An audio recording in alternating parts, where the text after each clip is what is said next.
You see, I am a very simple college student living alone in an apartment. I was very enthusiastic about the release of Pokemon Heart Gold and Soul Silver here in the States. I have purposely locked myself out of all media and the internet aside for school purposes. That means no 4chan, no v/v/, no Bulbapedia, etc. As I was busy with the school year and being poor at the time, I wasn't able to buy Soul Silver on its launch date. After my school year ended, I ordered Soul Silver on Amazon. However, it would take a week for it to arrive. I decided that during that time I would replay my Crystal version on my Game Boy Color. However, I realized long ago my mother threw it away because I told her the save went dead, and I was very upset about it then. She also threw away my Silver version, so all I have is my Game Boy Color. As such, I set out to GameStop and bought a used Silver version, as it's the only Pokemon game left that they have for the Game Boy Color. $10, fairly cheap. I went home and started it up for a nostalgia trip. However, that's where things started getting bizarre, and the reason why you read this. The Game Freak logo started up as normal, but it just froze there. I thought the cart was just errored or something, so I turned it off and on. The same thing happened. I tried pressing A and start over and over and all of the buttons. Eventually the logo vanished and there was a black screen for about 5 seconds. Suddenly, rather than going to the usual menu screen, I was already in the game in a previous saved file, which was odd as I was expecting all of these carts to have been wiped by the poor battery. Either way, I wasn't complaining, as I would have chosen the continue option to see what the previous guy did anyway. First off, I checked his trainer information. His name was just Ellipses. He didn't have much originality. I checked his profile and he apparently had 999 hours and 99 minutes into the game with all 16 badges, 99,099.9 Pokédollars, and all 251 Pokemon on the Pokédex. Seeing as he apparently had Mew and Celebi logged also, I'm guessing he either used a Game Genie or was a really hardcore Pokemon player back then. I checked his Pokemon to see what a badass team he had. To my surprise, I saw 5 unknowns and a 6th Pokemon named Hurry. I'm thinking that this must be some cruel joke by the person who last played this game, but I decided to check the profiles of those Pokemon anyways. As expected, they were all different letters of unknown, all level 5. I was a bit shaky with my unknown alphabet at the time, but I identified the word spelled out to be leave. As for the 6th Pokemon, it turned out to be a Cyndaquil. Mind you, this was before there were individualized Pokemon icons.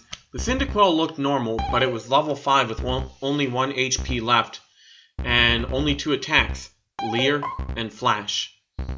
I don't know why they just named him Hurry, but at the time I just disregarded it. The most eerie thing was that, despite my volume being at the max, none of the Pokemon he had said their usual cries, just pure silence. Having enough of the team, I closed it. I was parked at what appears to be a room inside Bellsprout Tower. However, for some reason, there were no NPCs around. Even more eerie was that the pillar in the middle didn't move at all, as if it was just leaning on its side. There was no music at all, and there was no exit or ladder, or at least I thought there wasn't. I walked around for a few minutes, but can't seem to find a way out. This is certainly not a room I've seen in the Bellsprout Tower before. I tried checking my items for an escape rope, but the bag was completely empty. There wasn't any wild Pokemon either. Finally, I managed to find a ladder, which turned out to be behind the pillar. The screen turned black and the music started playing.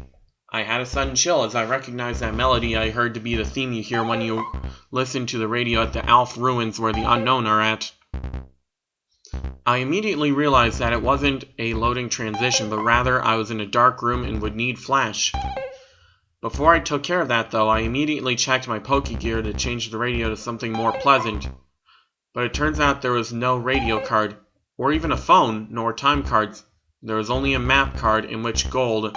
from earlier, I will call him Gold from now on, was just walking in a midst of black. I recall that Cyndaquil has Flash, so I turned off my Pokegear and made Cyndaquil use Flash. I didn't see any message saying Hurry has used Flash or anything like that. The room just became lit like that, and I soon regret it. The room was a chilling blood red, with a linear gray path heading south. The ladder I used to go up or down was not there at all. I had no choice but to head south. The screen got darker every 20 steps I made until I finally made it to the end, which appears to be a sign. I read the sign which said, "Turn back now." Suddenly, I was asked to answer yes or no, but there was no question asked. I chose yes, as I do not know what it was asking, and the screen went black again, making a ladder climbed sound.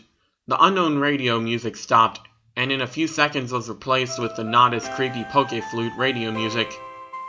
I was in another dark room, but I held my breath and used Flash again. Suddenly it said that Hurry has fainted, which was odd, since I recalled there was no status conditions like poison on him, and I clearly wasn't in a battle. I checked my Pokemon quickly and suddenly he's no longer in my party. In fact, after a bit of investigating, none of my Pokemon are there, but instead all were placed with level 10 unknown. I did the same thing as before and spelled out the unknown. My team of unknown then spelled, "He died." Either way, after that creepy message, the room was lit to reveal myself in a very small room that appears to be only 4 squares big. The walls of that room were gray bricks, as if I was inside something that was hollowed out. Outside that room appears to be a bunch of graves similar to the ones in Pokemon Red and Blue. I've walked around that small room and pressed A, but nothing happened. I've already concluded that this was clearly a hacked game, and some sadistic freak sold it to GameStop. However, my curiosity kept me going. I checked the trainer profile of Gold again, only to find that the sprite of Gold was missing his arms. He also seems to appear less smug, or rather seems more sad, and empty in a way that I do not know how to describe. For some reason now said that he had 24 badges, which was clearly impossible. After a few minutes of aimless wandering, my character suddenly spun and did the escape rope spinning animation. Instead of flying up, though, my character spun downward slowly, as if sinking. After that screen, the music stopped. After finally landing, the overworld sprite of Gold is colored differently now. Instead of the usual red color he dons, he appears completely white now, including his skin. It's as if he came straight from the colorless Game Boy games placed into a colored background of the Game Boy Color. I checked his profile, and while now is as white as his overworld sprite, he lost his legs and has what appears to be bloody tears from his eyes. It also says he now has 32 badges, which now starts to disturb me, as this change of number seems to represent something important. I also checked my Pokemon, which this time contains 5 unknowns and a level 100 Celebi without a nickname. The unknown are this time leveled 15 and spelled out dying. I checked the Celebi's profile. It was a shiny Celebi, except there's only half of the sprite. 1 leg, 1 arm, 1 eye. It has only 1 attack, Perish Song. The area I was in itself was the Sprout Tower with the immobile pillar as before, except everything is apparently red now. I walked north for what felt like forever. Eventually I finally encountered some generic men and women NPC. They were all lined up to the side, just facing the long, slantish pillar in the middle. They were also white. And nothing happens when I try to speak to them. I kept on going north until eventually the pillar finally appears chopped off, with a transparent red in that spot. I went up to red, and without even pressing A, I was suddenly engaged and finally in a battle. The music starts again, which sounds like the unknown radio music again, but played backwards. Gold's battleback sprite matches his front one with the bloody eyes, white skin, and lack of arms, while Red sprite was the same as before in Gold, Silver, and Crystal, except transparent. The text simply said, "Wants to battle," as if he has no name and both of us only have 1 Pokemon each, which is weird as I swore I had 6 with the unknowns. My shiny Celebi came out conveniently with half a sprite for the back sprite also. The shiny noise and animation were different, as the sounds it made were like multiple screech attacks used consecutively. Red sent out a seemingly normal male Pikachu, except he is level 255, and his sprite seems sad and has tears in his eyes. Rather than the usual fight, item, Pokemon, or run menu, I was only given the option to use the attacks. Since Celebi only has one, I chose it. Naturally, since Pikachu is level 55, he went first. Pikachu used Curse, lowering his speed and increasing his other stats. I'm not even sure if Pikachu could use Curse. Celebi used Perish Song. In 3 turns, both Pokemon get KO'd. Not like I had a choice. At this point, it didn't even go back to the fight menu as the battle just continued without me. Also note that there were no animations at all for some reason. Pikachu used Flail, which didn't do much damage despite his level and boost as his health was maxed. Celebi used Perish Song. Nothing happens as it is already used. Pikachu used Frustration, which did a ton of damage, knocking Celebi down to less than 10 HP. Celebi used Pain Split, which surprised me as Celebi didn't even have that attack in the first place. Now, Celebi and Pikachu have about 150 HP. Pikachu used Mean Look, not like that did anything. As expected, due to the effects of Perish Song, my Celebi fainted, except in the text it said Celebi has died, and instead of the ordinary drop-off the screen animation, the Celebi back sprite just vanished. For some reason, the Pikachu was still up even with Perish Song, and it didn't count as my loss. Pikachu used one more different attack beyond the 5 attack limit. Pikachu used Destiny Bond. Afterwards it said, Pikachu has died, with a slow fade-out animation.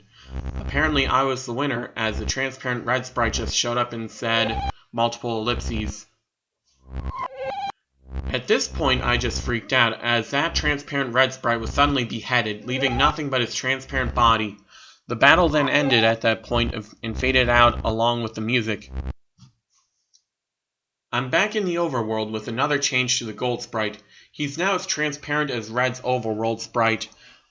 I quickly checked Gold's profile, where this time the only thing remains of him is his head with a transparent skin. The head was zoomed in a bit, showing a black void in his eyes, now stated that he now has 40 badges. I then backed out and checked my Pokemon. They were all level 20 shiny unknown, which, when spelled out, read no more. I was at what I now know is next to the end. There was apparently no music playing, but for some reason I still felt like something was there that could be heard. I was back in my room in New Barktown. Maybe finally I get to play this game properly, but who am I kidding? I knew that sadistic freak must have done something. I walked around my room to interact with things, as I'm a bit afraid to go down the stairs and see what was waiting down there. Note how I said walked with air quotes, as while the background was moving, Gold was not moving his transparent limbs at all while doing so, just floating like those ghosts you see in Diamond and Pearl. As expected, the radio, computer, and TV did not work, so I had no choice but to go down the stairs. I ended up in the same lower level room of my house. Everything appears normal except Mom isn't home. After failing to interact with anything in this room, I decided to go outside. To my surprise, that door leading outside at the south didn't work, and instead I just walked straight through it to a void. I continued moving south to see what in the world was going on. My house vanishes as I head south into the void.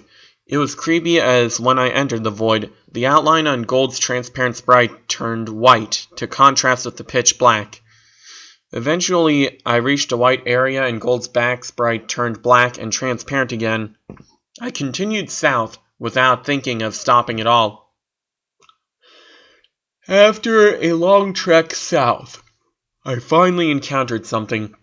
It was Gold's regular sprite. I talked to it. He said goodbye forever and vanished. As that happened, it said "used nightmare," which at that point I would not deny that being possible. Gold did another escape rope animation, spinning slowly downwards like before. I'm now back into that small hollowed out room surrounded by graves earlier, or at least I say I was back there, as there was no sprite anymore. I tried to walk around, but nothing moved, not even wall bumping noise. I checked my trainer profile with absolutely no gold sprite left. It said I have 0 badges, and all the pictures of the Johto gym leaders at the bottom were replaced with skulls. I checked my Pokemon, which were all level 25, unknown. As expected, it sped out a phrase that I dared to read. I'm dead. As soon as I went back to the overworld, the room I supposedly was in was then covered with the same blocks as the walls. I then figured out what exactly that room was when the final text was said. R.I.P. That room was a big grave, surrounded by other graves. Gold has already been dead. He died presumably a few years after he defeated Red. He was a young trainer who, despite his efforts in collecting so many badges in attempts at becoming a Pokemon Master, was still unable to avoid the inevitable fate of death, and his efforts were eventually forgotten by the next generation. I was unable to escape from that text no matter what I pressed. I tried resetting the game, and the same thing happened, at which I then finally decided to give up on that horrible nightmare.